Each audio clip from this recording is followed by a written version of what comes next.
Yatin, ya, dan ayat-ayat Al-Quran yang lainnya untuk meruqyah, mengobati. Ini yang dilakukan oleh Abdurrahman bin Husain. Qal, fama hamalaka ala dhalik? Apa yang membuat kamu melakukan hal itu? Apa alasannya? Ini sebuah faedah juga yang harus kita pahami dalam keilmuan.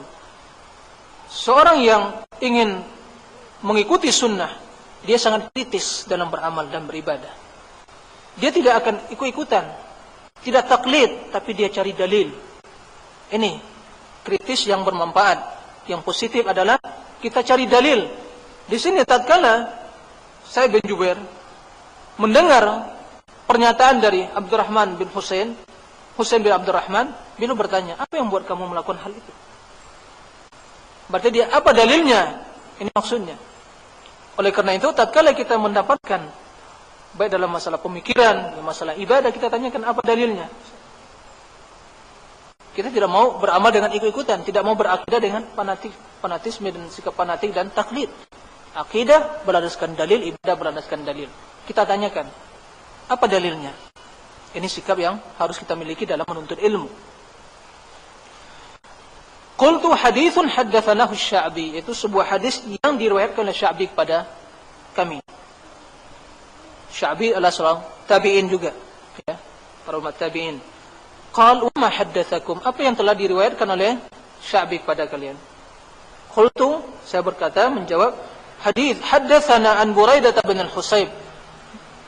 Dia telah meriwayatkan kepada kami dari sahabah Buraidah bin Husayb. Itu Buraidah bin Husayb adalah seorang sahabat Nabi SAW. Annahu qal, ia berkata, la ruqyata illa min ainin aw huma. Ini hadis yang didengar oleh Buraidah bin Husayb dari Rasulullah SAW, yaitu la ruqyata illa min ainin aw huma.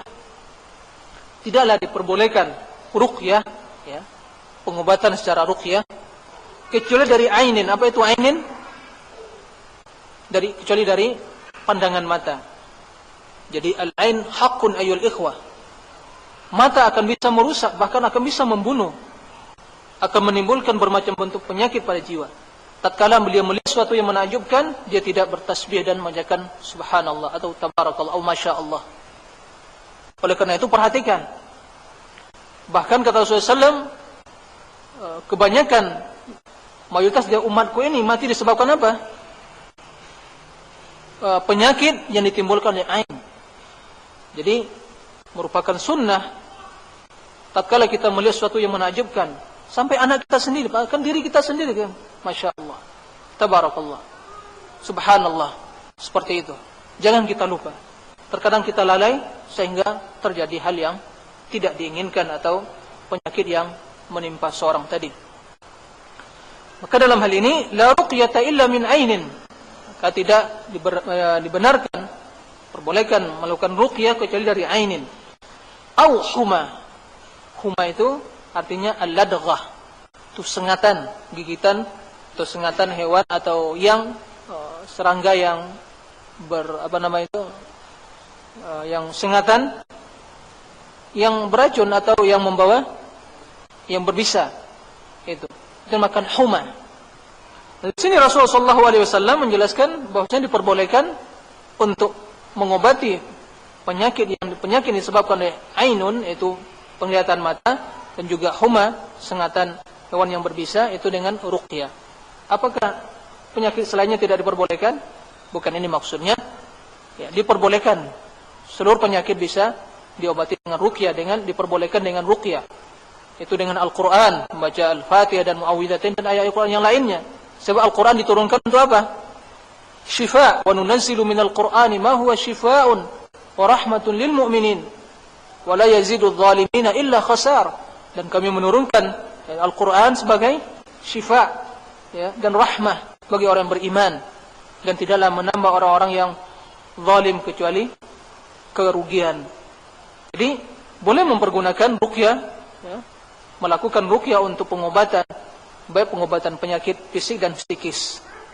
Dan yang paling mujarab lagi adalah penyakit yang psikis, yaitu kejiwaan. Begitu juga masalah penyakit fisik. Jadi diperbolehkan. Bukan ya berarti di sini hadis mengatakan tidak perbolehkan, tidak ada ruqyah kecuali dari ainin dan huma, bukan berarti membatasi dalam dua jenis penyakit ini saja, tidak. Tapi diperbolehkan penyakit yang lain. Tapi ini menjelaskan keistimewaan ya. Obat ini ruqyah dalam penyembuhan penyakit ain dan huma, yaitu sengatan hewan atau serangga yang berbisa atau hewan yang berbisa. Baik. Qal qad ahsana man taha ila ma sami'. Kata Sa'id bin Jubair, sungguh dia telah melakukan ya suatu hal yang terbaik sesuai dengan apa yang sampai kepadanya. Jadi berdasarkan dalil. Berarti seorang yang melakukan dan beramal sesuai dengan dalil berarti dia telah melakukan yang terbaik. Artinya orang yang tidak beramal berlandaskan pada dalil, tidak berlandaskan pada dalil, berarti ia tidak melakukan amalan yang terbaik. Baik. Walakin haddatsana, akan tapi Ibnu Abbas meriwayatkan radhiyallahu anhuma meriwayatkan kepada kami. Anin Nabi sallallahu alaihi wasallam, dari Nabi sallallahu alaihi wasallam, annahu qala, bahwasanya beliau bersabda, uridat alayyal umam, kata beliau, diperlihatkan kepadaku umat-umat. Jadi Allah memperlihatkan kepada nabinya umat-umat sebelumnya. Ya, umat-umat Nabi sebelumnya. Fara'aitu, ini wahyu ya. Nabi bila bermimpi itu wahyu. Tapi manusia bila bermimpi, kalau itu kebaikan, itu bisyarah. Akan Nabi tidak bisa dijadikan sebagai landasan. Bisyarah, kabar gembira bagi seorang mukmin melihat dalam mimpinya yang baik, yang indah dan yang bagus. Ya. Adapun orang yang jauh dari sunnah dan jauh dari agama, kemudian melihat bermimpi, maka jelas itu kesesatan, kebatilan. Seperti lakukan orang-orang sufi dan orang-orang yang menjadikan mimpi sebagai landasan dalam agama. Jelas ini tidak benar. Ya. Mencari kebenaran lewat mimpi, sehingga jadikan sebagai landasan dalam beragama dan berakidah dan beribadah. Ya. Taib. Uridat alayyal umam, diperlihatkan ya padaku umat-umat sebelumnya. Itu setiap Nabi punya umat. Fara'aitun Nabi, perhatikan hadis yang mulia ini. Fara'aitun Nabi wa ma'ahur rahtu. Saya melihat seorang Nabi bersamanya rahtu, segelintir jamaah. Ya. Jumlah yang sedikit dari umatnya. Rahtu, jamaah. Ya. Rahtu. Itu sekelompok dari jamaah. Ya. Itu rahtun. Itu Nabi. Perhatikan Nabi, ada yang pengikutnya sedikit, ya, jamaah yang sedikit, segelintir atau minoritas dari umatnya. Wan nabiyyu wa ma'ahu ar-rajulu war-rajul, dan Nabi bersamanya seorang dan dua orang. Perhatikan, Nabi nanti dibangkitkan di akhirat, telah diperlihatkan pada Nabi kita Muhammad SAW, itu pengikutnya umatnya satu orang atau dua orang. Wan nabi wa laysa ma'ahu ahadun, dan Nabi hanya dibangkitkan sendirian, tidak ada umat seorang pun mengikuti di belakangnya. Subhanallah. Nabi mendapat wahyu, bimbingan dari Allah, tidak seorang pun yang mengikutinya. Apa pelajaran yang sangat berharga dalam hadis ini ayyuhal ikhwah? Jemaah dimuliakan Allah Subhanahu wa taala. Pelajaran yang sangat berharga bahwasanya kebenaran itu tidak diukur dan dinilai dengan banyaknya pengikut. Kebenaran tidak diukur dengan banyaknya simpatisan, pengikut atau jamaah, tidak. Kebenaran diukur dengan landasan kebenaran itu sendiri, yaitu Al-Quran dan Sunnah, kebenaran atau wahyu dari Allah Subhanahu wa taala. Kita melihat di sini, Nabi hanya mengikuti segelintir dari umatnya.